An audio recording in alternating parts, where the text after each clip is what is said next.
to compare the international capital, how it functions precisely in this tension between United States and China. Do you know the incredible amounts of money invested by China now in the United States? Because we know what's the problem. You who are economists know better than me. I know only the superficial things. How does the United States survive? Basically, they really treat us all as some kind of a feudal master.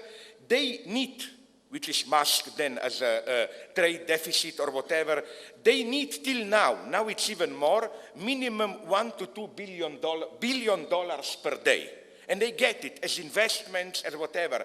But they are paying a price. I read somewhere that in very global numbers, around 10% of United States, if you take all real estate factories, is already owned by Saudi Arabia, and China is catching up quickly with it. And this can incidentally lead to unpredictable developments. So that's my first point. What about this big defeat of the left? And it really is a defeat. In what sense? In the sense that, you know, when I was young, and also maybe some of you, we were dreaming about so-called socialism with a human face, without the Stalinist distortion and so on. It seems to me as if most of us today are, even if we proclaim to be leftists, are really dreaming about, let's call it, global capitalism with a human face. You know, it's the same system, but we say a little bit less racism, sexism, and so on and so on. So let me improvise quickly which are, the way I see it, you can correct me here, main types of the reaction of the left to this historical defeat. I think it's the whole spectrum of versions. The first one would be simply to accept global capitalism, and as Americans like to say, the only game in town, and then just to play within it. As Peter Mendelssohn, the corrupted dark prince of the labor government in the United States, put it, in economy we are all Thatcherites. All we can do is then, you know, invest outside economy a little bit more for education, healthcare, this, that, and so on and so on. This is the third way. This is even in a different way, of course, the so-called Chinese way, and we have many other variations of this. I wonder if you also debated here in Latin America and Europe, what is popular now, not so much as actual politics, as theoretical debate, although in Brazil they passed a law on it. They try to realize it, but they are far from it. It's the so-called idea of basic citizens' income.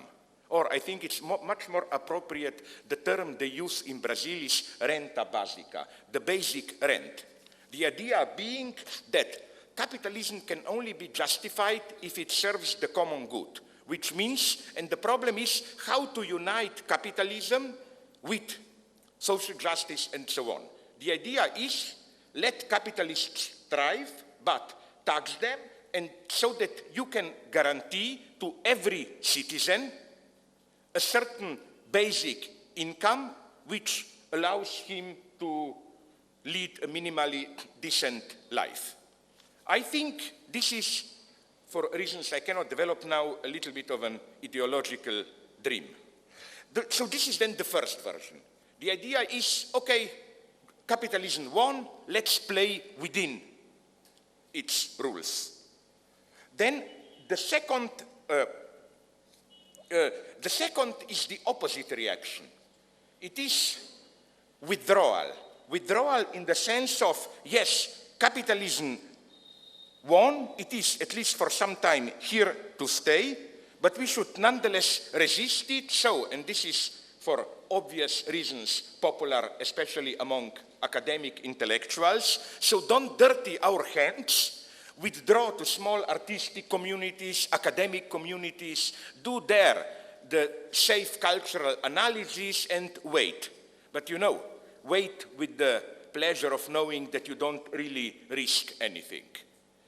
I found this very suspicious. Aldous Huxley, no, the British writer, he said something very nice in the late 30s about British progressives. He said that he has the impression, sorry, mistake, it's not Aldous Huxley, it is George Orwell. He said that his impression is that whenever British progressives call for change, it sounds as a superstitious mantra. If we talk enough about change, it is sure that nothing will really change, you know. This is why some radical so-called intellectuals like radical big proposals. They say, no, this is not enough, demand more. Because secretly they know if you demand more, it often equals demanding nothing, as they put it, no? And it's also morally a comfortable position. Then the third position, again, at least in Western Europe, it's popular. It is, you accept the futility of all struggle. You say that fighting capitalism sooner or later leads to imitating the enemy. You become in the same way militaristic, totalitarian, and so on and so on. So we should basically wait, withdraw, and wait for some magic moment of catastrophic divine violence. I mean, authors who are very popular today in the West, like Adorno of Frankfurt School, like Giorgio Agamben, their attitude is this one. It's ridiculous to play political games, but, you know, wait for the catastrophe. Then the next position is the one that I also reject. It's the apparently more radical philosophical one, up to a point connected with the previous one. It's the one of saying the crisis is not only because of capitalism, it's a deeper, metaphysically grounded crisis. No, I love this. I love what you are doing. I will try, you know why? I dedicated my book, In Defense of Lost Causes, to my good friend Alain Badiou, who, it's a wonderful story. Once he asked me for a phone, saying that he wants to, he expecting an important message. So while I was talking in a hall like this, the phone rang, he started to talk, and then he asked me up here if I can talk a little bit with a lower voice so that I don't disturb him. No problem for me. This is what friends are doing. Okay, sorry, let me go on. So, you know, the idea is that the crisis is metaphysical. Usually in Europe it's fashionable to say we lost the holistic attitude, it's the technological attitude, the guilt is our technological, scientific civilization, and so on and so on. Then the next version, popular also with some practical people, is this idea of local struggle. Don't aim directly for power, organize local communities, and gradually you will undermine power without directly attacking it. I like this metaphor because the idea is a little bit like, you know, if you look at especially American cartoons like Tom and Jerry, Mickey Mouse, you have there always one classical scene. Let's say a cat walks. A cat walks across the precipice, it doesn't fall down. Only when after a certain time a cat looks down, it notices, then it falls, no? So that's the idea. We build our local communities, self-management, then at a certain point we just call those in power, hey, look down. They notice, they fall down. I'm skeptical to this one also.